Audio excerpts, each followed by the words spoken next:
کبھی سوچا ہے اگر تمہاری ہر غلطی پر فوراً سزا ملتی، تمہارے ہر گناہ پر آسمان کا قہر ٹوٹتا، تو کیا تم آج بھی سانس لے رہے ہوتے؟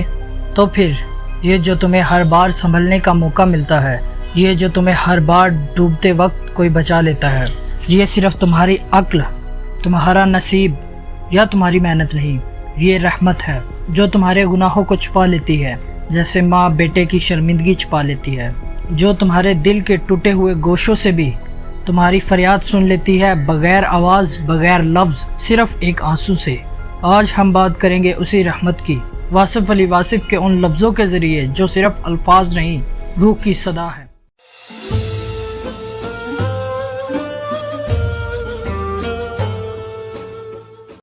السلام علیکم دوستو، خوش آمدید راوے خاص میں، جہاں ہر لفظ ایک کتاب ہے اور ہر کتاب ایک راز، ہر حرف حقیقت ایک ایسی کتاب ہے جو روح کو چھو لیتی ہے، اور رحمت اس کا تیسرا باب ہے۔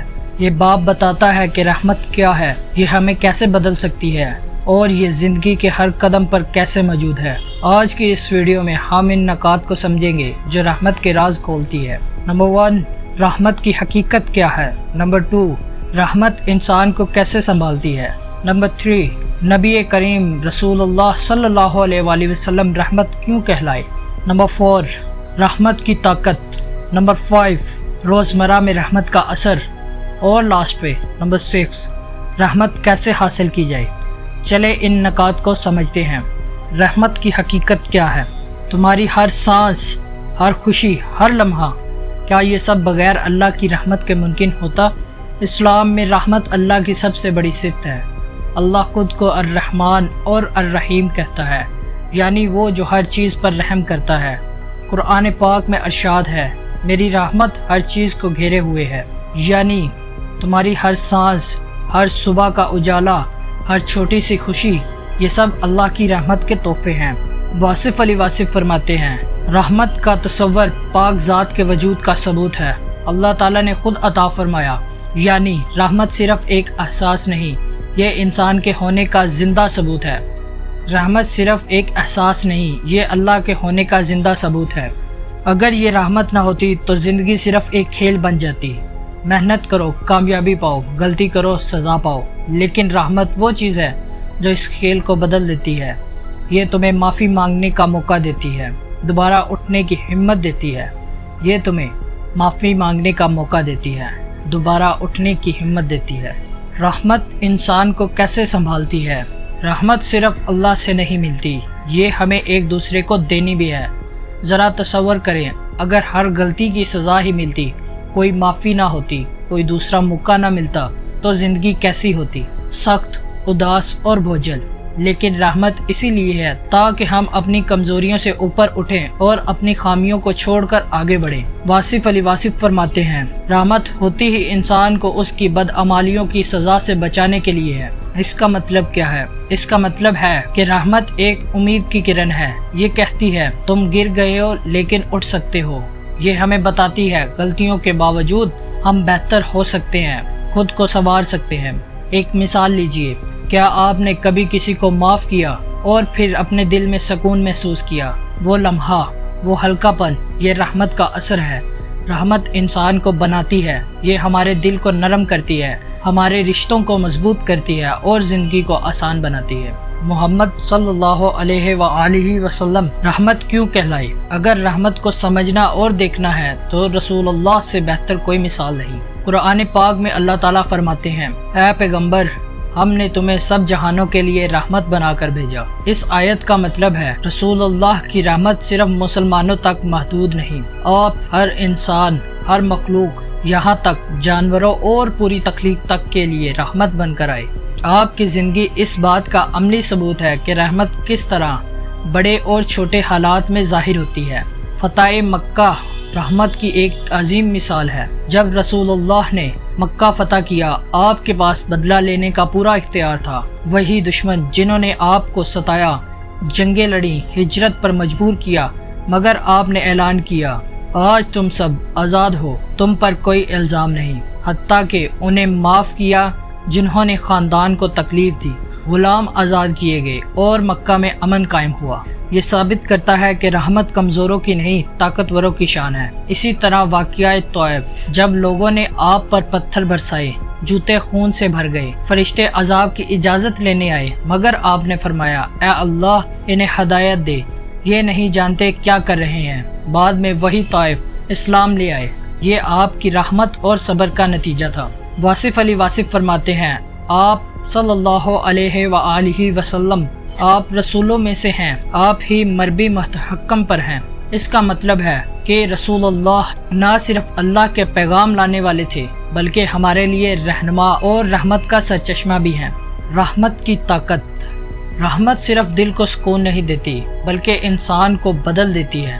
واصف علی واصف فرماتے ہیں یہ ایک گناہگار کو نیک بنا سکتی ہے، ایک دشمن کو دوست بنا دیتی ہے، انسان کو عام سے خاص اور خاص سے الخاص سب سے خاص تک لے جاتی ہے۔ یعنی رحمت کے ذریعے انسان بہتر اور بلند ہوتا چلا جاتا ہے۔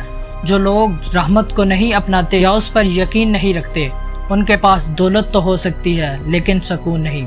واصف علی واصف فرماتے ہیں ایسے لوگ مشکل میں پڑ جاتے ہیں کیونکہ رحمت کے بغیر دل خالی رہتا ہے۔ رحمت دل کو امیر بناتی ہے، جیب کو نہیں، یعنی یہ اندرونی خوشی اور تبدیلی لاتی ہے، نہ کہ صرف مادی فائدہ۔ روزمرہ میں رحمت کا اثر۔ رحمت کوئی ایسی چیز نہیں جو صرف کتابوں یا مذہبی گفتگو تک محدود ہو، یہ ہماری روزمرہ کی زندگی کے ہر لمحے میں موجود ہے۔ یہ اللہ کی وہ نعمت ہے جو ہمارے ارد گرد ہر جگہ چھائی ہوئی ہے، اور اگر ہم غور کریں تو اس کا اثر اپنی زندگی کے ہر قدم پر محسوس کر سکتے ہیں۔ سورۃ الرحمن اللہ کے مظاہر کو بیان کرتی ہے، اس کا نام ہی الرحمن ہے، یعنی بے حد رحم کرنے والا۔ اس سورہ میں اللہ اپنی نعمتوں کا ذکر کرتا ہے، جیسے سورج و چاند، آسمان اور زمین، پھل، سمندر اور انسان کی تخلیق، اور بار بار پوچھتا ہے یعنی تم اپنے رب کی کون سی نعمت کو جھٹلاؤ گے۔ یہ آیات 31 بار دہرائی گئی ہیں، جو ہمیں یاد دلاتی ہے کہ ہماری زندگی کا ہر لمحہ، ہر نعمت، چاہے وہ سانس ہو، کھانا ہو یا فطرت کی خوبصورتی، اللہ کی رحمت کا ثبوت ہے۔ واصف علی واصف فرماتے ہیں اللہ کریم کی رحمت کو اگر غور سے دیکھیں تو زندگی کے قدم قدم پر چھائی ہوئی ہے۔ یہ جملہ ہمیں بتاتا ہے کہ رحمت کوئی دور کی چیز نہیں، یہ ہمارے قریب، ہمارے روزمرہ کے لمحات میں ہے، بس ہمیں اپنی آنکھیں کھول کر اسے دیکھنے کی ضرورت ہے۔ رحمت وہ طاقت ہے جو ہمیں مشکل وقت میں بھی ہمت دیتی ہے۔ جب ہم مایوس ہوتے ہیں تو رحمت ہمیں یاد دلاتی ہے اللہ کی مدد قریب ہے۔ یہ ہمیں اپنی کمزوریوں کے باوجود آگے بڑھنے اور بہتر بننے کی ترغیب دیتی ہے۔ رحمت کیسے حاصل کی جائے؟ اللہ کی رحمت ہمارے ارد گرد ہر وقت موجود ہے، ہمیں بس اس کی طرف ہاتھ بڑھانا ہے۔ یہ عظیم وعدہ ہے کہ رحمت ہر ایک کے لیے ہر حال میں ہر وقت میسر ہے۔ قرآن پاک میں اللہ تعالیٰ فرماتے ہیں میری رحمت سے مایوس نہ ہونا۔ یہ آیات ہر اس شخص کے لیے ایک امید کی کرن ہے جو اپنی غلطیوں کی وجہ سے مایوس ہو چکا ہے۔ یہ ہمیں بتاتی ہے چاہے ہم نے کتنی ہی غلطیاں کی ہوں، اللہ کی رحمت ہمیشہ ہمارے لیے کھلی ہے۔ یہ ایک دعوت ہے کہ ہم اللہ کی طرف لوٹیں اور اس کی رحمت مانگیں۔ واصف علی واصف اس آیات کو بہت خوبصورت انداز سے سمجھاتے ہیں۔ میری رحمت سے مایوس نہ ہونا یعنی اپنے مستقبل سے مایوس نہ ہونا۔ اس کا مطلب ہے کہ رحمت صرف ماضی کی غلطیوں کو معاف کرنے کے لیے نہیں، یہ ہمیں مستقبل کے لیے امید اور ہمت بھی دیتی ہے۔ یہ ہمیں بتاتی ہے کہ ہمارا کل بہتر ہو سکتا ہے اگر ہم رحمت کے دروازے پر دستک دیں۔ رحمت حاصل کرنے کے طریقے۔ دعا مانگو۔ اللہ سے رحمت مانگنا سب سے آسان اور براہ راست طریقہ ہے۔ ایک خلوص سے مانگی گئی دعا دل کو سکون دیتی ہے۔ توبہ کرو، اپنی غلطیوں پر ندامت اور اللہ سے معافی مانگنا رحمت کا دروازہ کھولتا ہے۔ چھوٹی نیکی کرو، چاہے وہ کسی کی مدد ہو، مسکراہٹ دینا ہو یا ایک چھوٹا سا نیک عمل، یہ سب رحمت کو ہماری زندگی میں لاتے ہیں۔ جو لوگ اللہ کی رحمت مانگتے ہیں وہ کبھی مایوس نہیں ہوتے۔ یہ ایک یقین ہے کہ اللہ کی رحمت مشکل حال میں ہمارے ساتھ ہے۔ مثال کے طور پر جب ہم دل سے دعا مانگتے ہیں اور ہمیں اچانک سکون ملتا ہے، یہ رحمت کا جواب ہوتا ہے۔ رحمت کا یہ باب ہمیں سکھاتا ہے رحمت صرف اللہ کی صفت نہیں، یہ زندگی کا حصہ ہے۔ یہ ہمیں جینا سکھاتی ہے، بدلنا سکھاتی ہے اور امید دینا سکھاتی ہے۔ واصف علی واصف ہمیں یاد دلاتے ہیں کہ رحمت کے بغیر زندگی ادھوری ہے۔ تو آؤ اس رحمت کو اپنائیں، اپنے دل میں، اپنی زندگی میں۔ اگلی ویڈیو میں ہم ہر فرد حقیقت کے اگلے باب انسان اور انسان پر بات کریں گے۔ اگر رحمت نے آپ کو انسانیت کی گہرائیوں میں جھانکنے پر مجبور کیا تو انسان آپ کو سمجھائے گا کہ انسان ہونا دراصل کیا ہوتا ہے۔ یہ باب رحمت اور انسانیت کے درمیان ایک رشتہ دکھاتا ہے، ایسا رشتہ جو آپ کو آپ کے بارے میں نئی سوچ دیتا ہے۔ انتظار کیجئے کیونکہ یہ سفر اور بھی شاندار ہونے والا ہے۔ اگر اس ویڈیو نے آپ کے دل کو چھوا تو راویہ خاص کو سبسکرائب کریں تاکہ ہم ساتھ مل کر ہر باب کا سفر طے کر سکیں۔ ویڈیو کو لائک کریں، شیئر کریں اور کمنٹ میں بتائیں رحمت نے آپ کی زندگی میں کیا تبدیلی لائی۔ یہ پیغام دوسروں تک پہنچائیں کیونکہ رحمت بانٹنے سے بڑھتی ہے۔ دعا ہے کہ اللہ ہم سب پر اپنی رحمت برسائے۔ آمین۔ اللہ حافظ۔